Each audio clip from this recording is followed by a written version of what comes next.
अगर आप चाहते हो कि मेरे फिजिक्स में 70 में 70 नंबर आ जाए तो इस वीडियो को पूरा देखना।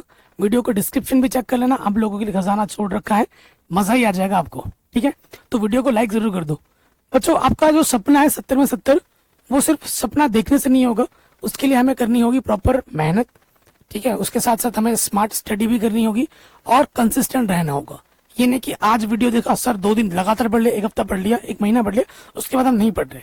Consistence is the most important thing. जो बच्चा शुरू से मेहनत करता है, मैं हमेशा बोलता हूँ कम पढ़ो लेकिन डेली पढ़ो। ठीक है, ये फंडा आप लोग जरूर अपनाओ, डेली पढ़ाई करनी है। ठीक है, तो आपको कभी कोई दिक्कत आएगी ही नहीं। ठीक है, अगर आपका लक्ष्य है कि मुझे 70 में 70 नंबर लाने फिजिक्स में, तो सबसे पहला चीज क्या है, आपको जानना होगा आपका सिलेबस, वेटेज क्या आपको समझना होगा कि भैया क्या है कि मेरे सिलेबस क्या है, किस चैप्टर में से कितना नंबर का आना है। ठीक है, ये जानना बहुत जरूरी है। अपने सिलेबस को समझो पहले। आपको पता है आपकी 2 किताबें हैं, पार्ट 1 और पार्ट 2 करके 2 किताबें हैं। ठीक है, ये चैप्टर के नाम मैंने अंग्रेजी में रखे हैं टाइपिंग के करस्पॉन्डिंग से, तो वो चीज आप इग्नोर कीजिए। आपको दोनों किताबों में देखना है कि कितना सिलेबस है। सिलेबस के आधार पर यह भी देखना होगा कि हर चैप्टर में कौन से इंपॉर्टेंट टॉपिक्स है, कौन से जो डेरिवेशन है जो एग्जाम में बार बार आ रहे हैं। अगर आप फिजिक्स को नोटिस करोगे तो एक तो आता है न्यूमेरिकल फिजिक्स में, और एक आता है थियोरटिकल, और उसके बाद एक आता है डेरिवेशन। 3 चीजें होती है फिजिक्स में, थ्योरी, डेरिवेशन एंड न्यूमेरिकल। यही 3 चीजें आपको एग्जाम में भी मिलती है, कोई से पेपर उठा के देख लो, 3 चीजें ही होंगी। और तीनों चीजें तभी बनेगी, कैसे बनेगी उन पे हम बात करेंगे अभी। ठीक है, सबसे पहली चीज आपकी आ रही होगी कि भैया कौन सी किताब हमें पढ़नी है। तो सबसे मैंने यहाँ लिखा हुआ एनसीईआरटी, ये आपके लिए बाइबल है, रामायण है ना, कुरान है, जो भी आप बोलो, ये आपके लिए एनसीईआरटी, आपके लिए सारी चीजें। कई बच्चे बोलते सर हमारे पास एनसीईआरटी नहीं, हम एनसीईआरटी नहीं पढ़ते, हमारे पास तो कोई रेफरेंस बुक है। तो आप रेफरेंस बुक से पढ़िए, लेकिन जो भी किताब आपके पास है उसको लाइन बाय लाइन अच्छे से रीड करना है। ठीक है, अगर लाइन बाय लाइन अच्छे से रीड करेंगे तभी हमारा कॉन्सेप्ट बनेगा, और कॉन्सेप्ट जब बनेगा तो ही हम थियोरेटिकल जो क्वेश्चंस आ रहे हैं उनको हम सही से जवाब दे पाएंगे, उनको सही से उत्तर में लिख पाएंगे। ठीक है, हर लाइन को ध्यान से पढ़िए, खासकर डेफिनेशन, नियम, लॉज, फिर डेरिवेशन को अच्छे से प्रॉपर सीखना है, और डायग्राम की भी अच्छे से प्रैक्टिस करनी है। ठीक है, एनसीईआरटी के सारे एग्जाम्पल्स और बैक क्वेश्चंस उसको जरूर करें, क्योंकि जो बोर्ड एग्जाम में क्वेश्चंस आते हैं न्यूमेरिकल, वो एनसीईआरटी से ही आते हैं। अगर आपके पास बाय द वे आप एनसीईआरटी के नहीं कर पा रहे तो आपके पास क्वेश्चन बैंक जरूर होगी। ठीक है, आपके पास क्वेश्चन बैंक जरूर होगी। ठीक, क्वेश्चन बैंक अगर आपके पास नहीं है तो हमने देखो हैंड रिटन नोट्स बनाए हैं, हैंड रिटन नोट्स। अगर आप हमारे हैंड रिटन नोट्स परचेज करेंगे तो उसमें सारे क्वेश्चंस हैं, इंपॉर्टेंट थ्योरी है, सारे फिर डेरिवेशंस हैं, न्यूमेरिकल्स हैं, ऑब्जेक्टिव क्वेश्चन, हर प्रकार की चीजें हमने रखी है। उसके साथ साथ ये क्वेश्चन बैंक भी आपको मिलेगा फ्री ऑफ कॉस्ट। ठीक है, ये चीज अलग मिलेगी, वो चीज अलग मिलेगी, दोनों का प्राइस हमने रखा है सिर्फ 199 रुपीज। ठीक है, और ये आपको कैसे मिलेगा आप डिस्क्रिप्शन चेक कर लेंगे तो आपको पता लग जाएगा। जरूरी नहीं है, आप चाहे तो खरीद सकते हैं, नहीं चाहे तो मत खरीदिए। और पूरी फिजिक्स हमने ऑलरेडी पढ़ा रखी है, प्लेलिस्ट बना रखी है हमने ऑलरेडी, मैं प्लेलिस्ट के लिंक्स पे डाल दूंगा डिस्क्रिप्शन पे। मैंने अपने जेब से किसी टीचर को बुलाया था, उनको खुद से अपने सेविंग से पैसे देके पूरा सिलेबस बना रखा है आप लोगों के लिए, वो मैं आपको दे दूंगा फ्री ऑफ कॉस्ट। ठीक है, तो ये चीज है, कोई सी भी किताब हो आप बस उसको अच्छे से रीड कीजिए, सारा वहीं से फंसने वाला है। ठीक है, तो चलिए आगे बढ़ते हैं। फिर देखो, मोस्ट इंपॉर्टेंट टॉपिक आपको ढूंढना है। जो भी चैप्टर आप पढ़ रहे हो, चाहे चैप्टर 1, 2 जो भी पढ़ रहे हो, हर चैप्टर में कुछ टॉपिक्स आपको मिलेंगे। जैसे पहले चैप्टर में आ जाओगे कूलाम का नियम मिलेगा, इलेक्ट्रिक फील्ड, गॉस थ्योरम, ऐसे करके हर कुछ ना कुछ टॉपिक्स होंगे। और हमारे जो नोट्स है ना उसमें लिखा हुआ कौन सा क्वेश्चन कितनी बार आ रखा है, तो इससे आइडिया लग जाएगा कि भैया वो कितना इंपॉर्टेंट है। और बोर्ड एग्जाम में क्वेश्चन रिपीट मोड में पूछे जाते हैं।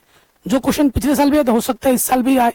पिछले साल जो आया था ना, लगभग 40% से ज्यादा क्वेश्चन इस साल दोबारा आ जाएंगे। ठीक है, क्योंकि रिपीट बहुत होता है, किताब वही है, सिलेबस वही है, पिछले सालों साल से वही चला आ रहा है, 15-20 साल से, तो इस बार किताब तो वही है, तो आना तो उसी में से ही है। तो इसीलिए जब भी आप चैप्टर पढ़ रहे हैं, कोई सा भी चैप्टर, तो चैप्टर पे मार्क जरूर कीजिए। देखिए कौन सा जो टॉपिक है वो इंपॉर्टेंट है, कितनी बार आ रखा है, उसको ज्यादा वरीयता देनी है। पढ़ना सब कुछ है, लेकिन जो ज्यादा आ रखा है उसको ज्यादा पढ़ना है। ठीक है, कौन सा डेरिवेशन बार बार आ रहा है, कौन सा न्यूमेरिकल बार बार आ रहा है, ठीक है, ये आपको कहाँ से पता लगता है, क्वेश्चन बैंक से पता लगता है। तो क्वेश्चन बैंक जरूर होना चाहिए, शुरू से आपको क्वेश्चन बैंक पढ़ना है, ठीक। तो ये चीज आप जरूर कीजिए कि भाई जो भी चैप्टर हम पढ़ रहे हैं मार्क करते जाओ कि कौन सा जो आपका टॉपिक है वो इंपॉर्टेंट है, कौन सा डेरिवेशन इंपॉर्टेंट है, जो बार बार आते हैं उनको हमें ज्यादा अटेंशन देना है, ठीक है, ये ध्यान में रखना है। अगला जो टर्म है वो है डेरिवेशंस, न्यूमेरिकल्स और डायग्राम पर मास्टरी करनी है आपको एकदम। भाई अगर मैं मोटा मोटा बताऊं, हर चैप्टर में स्टार्टिंग में कुछ ज्यादा डेरिवेशंस है चैप्टर्स में, हर चैप्टर में 5, 4, 6 डेरिवेशन मिलेंगे स्टार्टिंग में चैप्टर्स में, लेकिन जैसे जैसे आगे बढ़ोगे डेरिवेशन कम होते जाएंगे, है ना। तो अगर आप मोटा मोटा देखोगे ना, आपके पूरे फिजिक्स में 50 डेरिवेशन भी नहीं होंगे, पूरा फिजिक्स में, ठीक है, पूरे फिजिक्स में आपके 50 डेरिवेशन भी नहीं होंगे। तो आपको दिन के कम से कम 2 डेरिवेशन ऐसे बना लेने जैसे आपने पूरा सीख लिया उसको, ठीक है। डेरिवेशन कैसे बनाते हैं, मैं कैसे याद करता था डेरिवेशंस को दिमाग में रखता था, वो भी मैं आपको टिप्स बताऊंगा एक अलग से वीडियो में। हर चैप्टर के 3 से 4 डेरिवेशंस रटने नहीं है, समझ कर याद करें, समझ कर याद करेगा, लिख लिख के याद करो डेरिवेशंस। आप सिर्फ डेरिवेशन देख के नहीं हो सकता, लिखना पड़ेगा स्टेप्स को, और बार बार लिखना पड़ेगा, इसके बाद ये स्टेप्स आएगा, इसके बाद ये स्टेप्स आएगा, उसके बाद डेरिवेशन दिमाग में छपते हैं। और हर चैप्टर में 3 से 4 डेरिवेशन होंगे मुश्किल से, ठीक है। 14 चैप्टर हैं आपके, तो देख लीजिए 60 डेरिवेशन मुश्किल से आपके पूरे किताब में होंगे, तो वो डेरिवेशन सारे बना लीजिए। न्यूमेरिकल की अच्छे से प्रैक्टिस करनी है, रोज कम से कम 5 न्यूमेरिकल डेली आपको लगाने हैं, हर दिन 5 न्यूमेरिकल चैप्टर वाइज करो। ये नहीं कि आज इसका किया कल उसका चैप्टर का कर रहे हो, नहीं, चैप्टर वाइज करना है न्यूमेरिकल, ठीक है, चैप्टर वाइज न्यूमेरिकल करना है। और उसके साथ साथ डायग्राम की प्रैक्टिस करनी है, क्योंकि जब आप डेरिवेशन बनाओगे उसमें डायग्राम बनाना पड़ता है, जब आप न्यूमेरिकल करोगे उसमें भी डायग्राम बनाना पड़ सकता है, ठीक है। कोई थ्योरी वाला क्वेश्चन है उसमें भी डायग्राम बनाना पड़ सकता है, तो डायग्राम की एक अच्छे से प्रैक्टिस करनी है, नीट एंड क्लीन, ठीक है। और फिजिक्स में आपको क्या है, फॉर्मूला शीट भी होता है, हर चैप्टर में कुछ ना कुछ फॉर्मूले होंगे, तो फॉर्मूला शीट बनाओ और उन फॉर्मूला शीट को दीवार पे आपके चिपका दो या फिर पॉकेट नोट बना लो, चलते फिरते याद करो, ठीक है। और जैसे ही कोई चैप्टर खत्म हो जाए उसका टेस्ट जरूर दो, प्लीज टेस्ट जरूर देना है, जितना टेस्ट दोगे आपका ही फायदा है, ठीक है। मॉक टेस्ट बहुत जरूरी है, अगर आपसे नहीं हो पा रहा है मुझे बोलना, मैं ले लूंगा आपका टेस्ट। उसके बाद आता है previous years paper plus sample paper, ठीक है। जो विगत वर्षों के प्रश्न पत्र हैं, अगर आप यूपी बोर्ड से हो तो आपको पता है 7 सेट आते हैं, 7 सेट। तो पिछले 5 साल के देखो, 2024 का जो एग्जाम हुआ, 2025 का जो बोर्ड एग्जाम हुआ, कम से कम वो तो सारे करने हैं, सारे सेट्स करने हैं हमें, ठीक है, अगर आप यूपी बोर्ड से हैं। लेकिन अगर आप बाकी अदर बोर्ड से, तो पिछले 5 साल के पेपर कर लेना कम से कम, ठीक है। और पेपर अभी नहीं करने हैं, अभी नहीं करने, अभी आप क्वेश्चन बैंक कर सकते हो, लेकिन पेपर कब करोगे? अब अभी अगर पेपर उठा के देख लोगे तो आपको टफ डर लगेगा, अरे भाई ये कितना टफ है, मुझे नहीं आता, अब मैं मेरा क्या होगा, ऐसा फील होगा। नहीं, ऐसा कुछ नहीं है। जब आप सारा पढ़ लोगे अच्छे से, पूरा चैप्टर सारा रिवीजन हो जाएगा, तो पेपर आपको आसान लगेगा। लेकिन अभी पेपर उठा के देखोगे, अरे बाबा कितना टफ है। पेपर आता है सबसे आसान, ठीक है, जब आप पढ़ लोगे अच्छे से रिवाइज कर लोगे तब आसान लगेगा, अभी उठाओगे तो टफ ही लगेगा। अभी पेपर नहीं पढ़ना है, पेपर जब सारा सिलेबस खत्म हो उसके बाद 2018 से लेकर 2024-25 तक के 24-25 भी लिख लो यहाँ पर, बोर्ड पेपर आपको हल करने हैं, ठीक है। हर प्रैक्टिस के बाद सेल्फ एवेल्यूशन जरूर करें।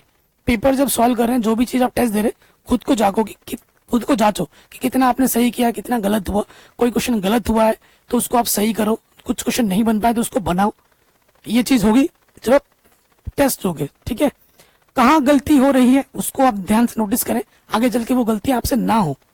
एकदम ये नहीं हो कि आपने कभी भी पूरा पढ़ा नहीं है, सैंपल पेपर लगाया नहीं है, अब मुंह उठा के चले गए बोर्ड एग्जाम देने, ऐसा नहीं होना चाहिए।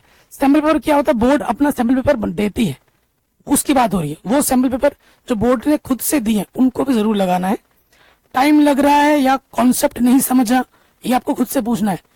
क्या मुझे न्यूमेरिकल में ज्यादा टाइम लग रहा है तो प्रैक्टिस की कमी है, या मुझे डेरिवेशन करने में ज्यादा टाइम लग रहा है, ठीक है, या किसी थ्योरिकल प्रॉब्लम में हम फंस रहे हैं, तो यानी कि आपके कॉन्सेप्ट समझ में गलती हो गई है। तो आपको वीडियो लेक्चर्स फिर से एक बार दोबारा देखना है, न्यूमेरिकल की प्रैक्टिस करनी है, डेरिवेशन की प्रैक्टिस करनी है, तो आप इन चीजों से आगे बढ़ पाएंगे और आपका कॉन्सेप्ट अच्छा बन पाएगा, ठीक है। उसके बाद शॉर्ट नोट्स जरूर बनाएं। कोशिश करें कि आपका जो भी चैप्टर आप है, चैप्टर नंबर 1 ऐसे ऐसे 2 पेज में निपटा दो, ठीक है। ऐसे 2 पेज होते हैं ना, ऐसे ऐसे करके, ऐसे 2 पेज में, एक पेज 2 पेज में पूरा चैप्टर आ जाना चाहिए, छोटा छोटा लिख लिख के, ठीक है, तो उससे आपका रिवीजन होगा, शॉर्ट नोट्स बन जाएगा जो आपको आगे के लिए हेल्प करेगा। शॉर्ट नोट्स बनाए और बार बार रिवीजन करें।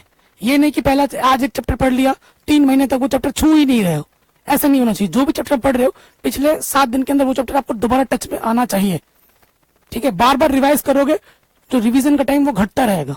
ठीक है, हर चैप्टर के अंत में 1-2 पेज के नोट्स खुद से जरूर बनाए। हमारे नोट्स तो खरीद रहे हो, उसके साथ साथ आप खुद के नोट्स जरूर बनाए। ठीक है, उसमें क्या होगा, फॉर्मूला होने चाहिए, आपके की कॉन्सेप्ट होने चाहिए और शॉर्ट ट्रिक्स भी होने चाहिए इन नोट्स के अंदर जो आप बनाओगे 2 पेज का।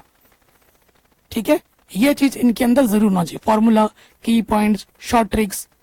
ठीक है, न्यूमेरिकल वगैरह अलग से सॉल्व करोगे, ये चीज इनमें रखना है।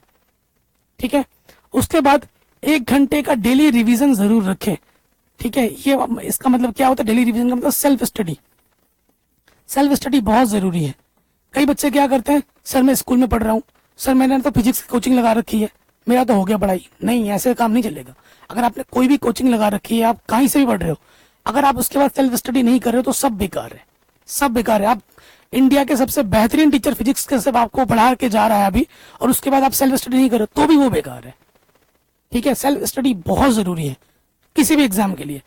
रोजाना फिजिक्स का एक टॉपिक रिवाइज जरूर करें। एक टॉपिक से काम नहीं चलेगा, एक टॉपिक नहीं काम नहीं चलेगा, टॉपिक आपको स्पेसिफिक बनाने हैं।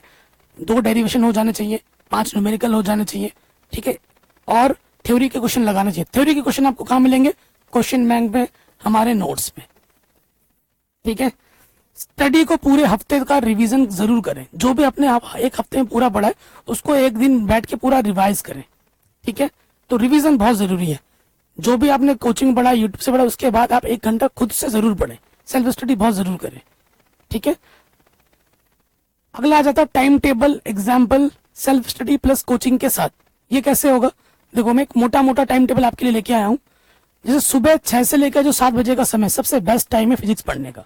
आप क्या पढ़िए, जो भी फिजिक्स से आपका थ्योरिकल जो पार्ट है, थ्योरी का पार्ट, उसे आप रिवाइज कीजिए। थ्योरी जो याद करने होते हैं, जो समझने होते हैं कॉन्सेप्ट वाले, उसे आप सुबह पढ़िए। ठीक है, दोपहर 1:30 से 2:30 बजे तक का जो समय, उसमें आपको नींद से आती होगी, तो उस टाइम पे आप न्यूमेरिकल की प्रैक्टिस कर सकते हैं। ठीक है, न्यूमेरिकल प्रैक्टिस कर लो। और शाम का जो 6 से लेकर 7 बजे का समय है, उसमें आप कोचिंग जाओ या फिर अपने होमवर्क करो फिजिक्स के। बच्चे फिजिक्स की कोचिंग जाते हैं ना, तो कोचिंग का वो समय है। और रात से 9 से लेकर 9:30 बजे तक का जो समय है, उसमें आप अपने शॉर्ट नोट्स बना लो फिजिक्स के, प्रीवियस पेपर सॉल्व कर लो, क्वेश्चन बैंक से देख लो। अभी पेपर तो नहीं होंगे ना, अभी पेपर करना भी नहीं है। आप क्वेश्चन कहाँ से बनाओगे, क्वेश्चन बैंक से बना लो चैप्टर वाइज। तो यहाँ से आप ऐसे करके पढ़ाई कर सकते हैं, बढ़िया रहेगा आपके लिए। उसके बाद मोटिवेशन आपको हमेशा खुद में रखना है और सेल्फ डिसिप्लिन जरूर रखनी है। रोज कम से कम 2 घंटे फिजिक्स को देना है, कोचिंग के अलावा, स्कूल के अलावा कम से कम 2 घंटे आपको फिजिक्स डेली पढ़नी है। कल से नहीं, आज से शुरू करना है भाई। ये नहीं कि तो कल से पढ़ूंगा, नहीं, आज से पढ़ना है और अभी से पढ़ना है। उसके साथ बोनस टिप्स मैं आपको दे रहा हूँ कुछ, जैसे कि हेडिंग्स को अंडरलाइन करें, जो भी मेन हेडिंग है उसको अंडरलाइन करें। मार्कर मिलता है मार्केट में येलो टाइप का, उसको अंडरलाइन कर सकते हैं। डायग्राम को अच्छा साफ सुथरा बनाए। आंसर शीट सीरियल नंबर से लिखें। ठीक है, आंसर्स की प्रैक्टिस करनी है। जितना प्रैक्टिस करोगे न्यूमेरिकल को जल्दी सॉल्व कर पाओगे, जल्दी डेरिवेशन हो जाएंगे। जितना रिवीजन होगा, जितना प्रैक्टिस होगा, आप खुद का कॉन्फिडेंस उतना बढ़ता जाएगा, आपके अंदर का जो डर है वो दूर होता जाएगा। ठीक है, आशा करता हूँ वीडियो पसंद आई होगी। नोट परचेज करने के लिए डिस्क्रिप्शन जरूर चेक कर लें और अपना ख्याल रखें। किसी प्रकार की वीडियो की जरूरत हो तो आप हमें कमेंट करके बता सकते हैं। अपना ख्याल रखें। नोट्स जो हमारे हैं वो यूपी बोर्ड, बिहार बोर्ड, सभी हिंदी मीडियम बोर्ड्स के लिए ध्यान में रख के बनाया गया है। ठीक है, बाकी अपना ख्याल रखें। मिलते हैं आपसे नए वीडियो में। जय हिंद।